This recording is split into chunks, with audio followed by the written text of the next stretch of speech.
محمد كما باركت على إبراهيم وعلى آل إبراهيم إنك مجيد ربنا آتنا في الدنيا الآخرة حسنة وقنا عذاب النار وقنا عذاب القبر وقنا عذاب لا إله إلا أنت خلقتنا نعبدك ونستعينك ووعدك ما صدق وتبارك يا ذا الجلال अल्लाह हमारे गुनाहों को माफ़ फरमा दीजिए। हमारे तहजीब है इस तरह गंगा जमुना में कहती है, इस तरह तस्वीर है हाजिरीन की हसरत से हिफाजत फरमाए, शहरियों की शर से हिफाजत फरमाए।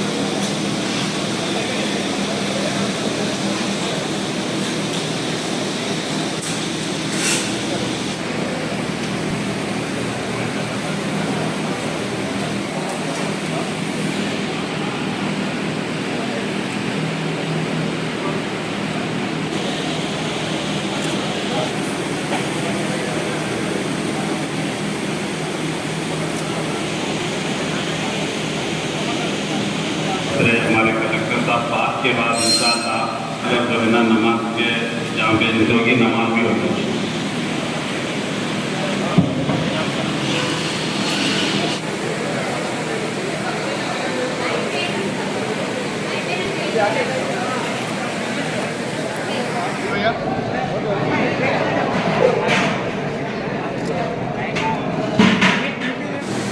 ముస్లిమ్స్ అందరూ అత్యంత భక్తి శ్రద్ధలతో జరుపుకునే గొప్ప పండుగ రంజాన్ పండుగ। ఈ రంజాన్ పండుగ సందర్భంగా మన స్టేషన్ గన్పూర్ నియోజకవర్గానికి సంబంధించిన మన ముస్లిమ్స్ అందరికీ, తెలంగాణ రాష్ట్ర వ్యాప్తంగా ఉన్న మన ముస్లిం సోదరులందరికీ నేను రంజాన్ పండుగ శుభాకాంక్షలు తెలియజేస్తున్నాను। ఈ పండుగ మీరందరూ కూడా ఒక నెల రోజులు ఎంతో భక్తి శ్రద్ధలతో నిర్వహించుకుంటారు। ఏ రకమైన తప్పు చేయకుండా, ఎవరికి ఏ రకమైన హాని తలపెట్టకుండా అందరికీ మేలు జరగాలనే ఉద్దేశంతో ఈ ఉపవాస దీక్షలు చేస్తుంటారు। ఈ ఉపవాస దీక్షల సందర్భంగా ఏవైతే మీరు ఆలోచిస్తారో అందరికీ మేలు జరగాలని ఉంటారు। మీ ప్రార్థన కూడా, మీ ప్రేయర్స్ కూడా అలాగే ఉంటాయి।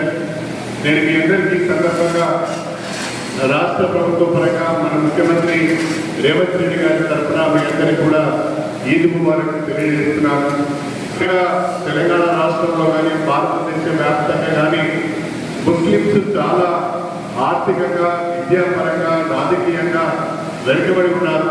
ఈ వర్గంలో మనం అన్ని రకాలుగా ప్రోత్సహించవలసిన అవసరం ఉన్నది। దాని కొరకు తెలంగాణ ప్రభుత్వం కట్టుబడి ఉంది అని చెప్పి నేను ఈ సందర్భంగా తెలియజేసుకుంటున్నాను। 4% రిజర్వేషన్ గత కాంగ్రెస్ ప్రభుత్వం రాజశేఖర రెడ్డి గారి ముఖ్యమంత్రిగా ఉన్నప్పుడు ముస్లింస్కు ఇవ్వడం జరిగింది। దాన్ని కావాలని కాంట్రవర్సీ చేస్తూ మతపరమైన రిజర్వేషన్ వద్దు అనే విధంగా కొంతమంది మాట్లాడుతున్నారు। ఎవరెన్ని రకాలుగా మాట్లాడినా అల్లా యొక్క దయ వలన ఆ 4 రిజర్వేషన్లను 4% రిజర్వేషన్లను యథావిధిగా కొనసాగించాలని తెలంగాణ ప్రభుత్వము భావిస్తున్నది। అంతేకాకుండా ఈ సంవత్సరము రాష్ట్ర బడ్జెట్లో గతంలో ఎన్నడూ లేని విధంగా ఎత్తున మైనార్టీ వెల్ఫేర్కు దాదాపు 4,000 కోట్ల రూపాయల బడ్జెట్ కూడా పెట్టడం జరిగింది। స్టేషన్ గన్పూర్ నియోజకవర్గానికి సంబంధించినంత వరకు ఎవరైతే నిరుపేద ముస్లింస్ ఉన్నారో, ఎవరైతే పక్కా ఇల్లు లేని వాళ్ళు ఉన్నారో, ఎవరైతే సొంత ఇంటి జాగా ఉండి ఇల్లు లేకుండా ఉన్న ముస్లిం సోదరులందరికీ కూడా మన స్టేషన్ గన్పూర్ నియోజకవర్గంలో ఇందిరమ్మ హౌసింగ్ స్కీమ్ కింద మీ అందరికీ పక్కా ఇల్లు ఇస్తారని చెప్పి నేను ఈ సందర్భంగా